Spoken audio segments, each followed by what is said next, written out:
right, today we're going to be talking about desserts in France and their American counterparts. King's cake, or Baguette des Rois, is a circular pastry, cake, or bread that is centered around the celebration of the arrival of the three wise men giving gifts to baby Jesus. The cake traditionally is eaten with the family on the first Sunday after New Year's Day.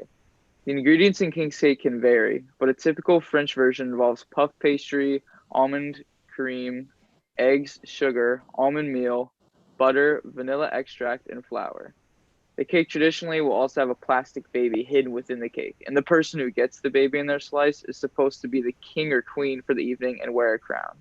That tradition originated to celebrate baby Jesus and has since evolved into a symbol of luck. Thank you. The King's Cake in America has a tie to the Mardi Gras celebration in New Orleans. It's sometimes called the Three Kings Cake, and it is decorated often with various colors: green, purple, and purple, and gold sugars, and beads, just like Mardi Gras decorations.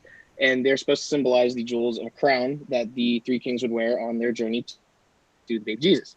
Similar to the French version, the American King's Cake contains a mini baby figurine that symbolizes the baby Jesus, and whoever finds the figurine must honor the age-old tradition of hosting the next party that will contain the King's Cake, and the tradition carries on. The cake is always served on Mardi Gras Day, the day before Ash Wednesday, and it is a trademark dessert for the celebrations of New Orleans. All right. That being said, King's cake is just one of the many cakes that French culture has been able to provide throughout the centuries. Another cake that French culture has sort of just brought about is the souffle. Now, the souffle has been a staple part of the French culture since the mid 18th century. It's made of egg whites and a mixture of custards, jams, and fruits. Souffle, which actually the direct translation of it is puff up, can be savory and also can be sweet. It ranges from sweet custard based meals to like that of chicken and even potatoes. I've seen something with shrimp and lobster as well. This meal has transcended beyond the world of France and into many different cultures where cultures may be inspired to do things similar to the way a souffle is made. Um, that being said, something that could be one of these examples is the Japanese souffle pancake.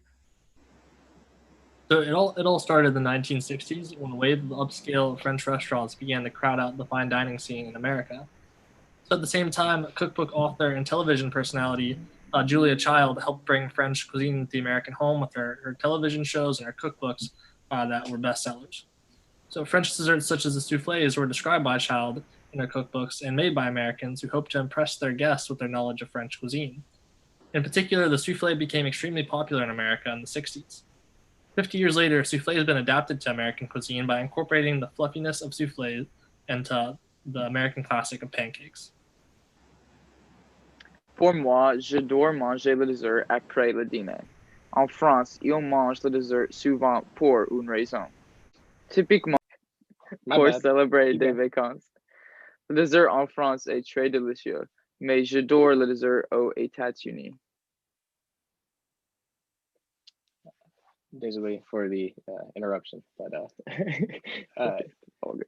écrire sur le dessert est facile parce que j'aime bonne pâtisserie.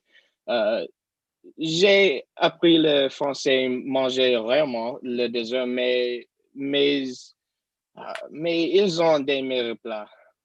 Nous mangeons le dessert avec plus d'importance culturelle.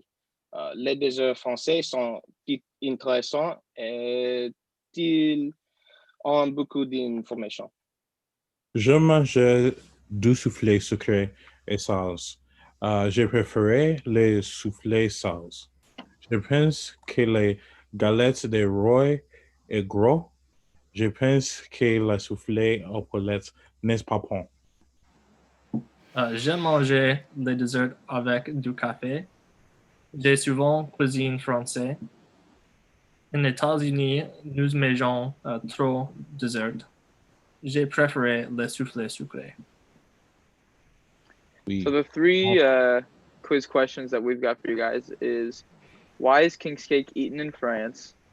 are the origins of pancakes associated with the creation of souffles in France? And were desserts like souffles made in America to impress guests at parties?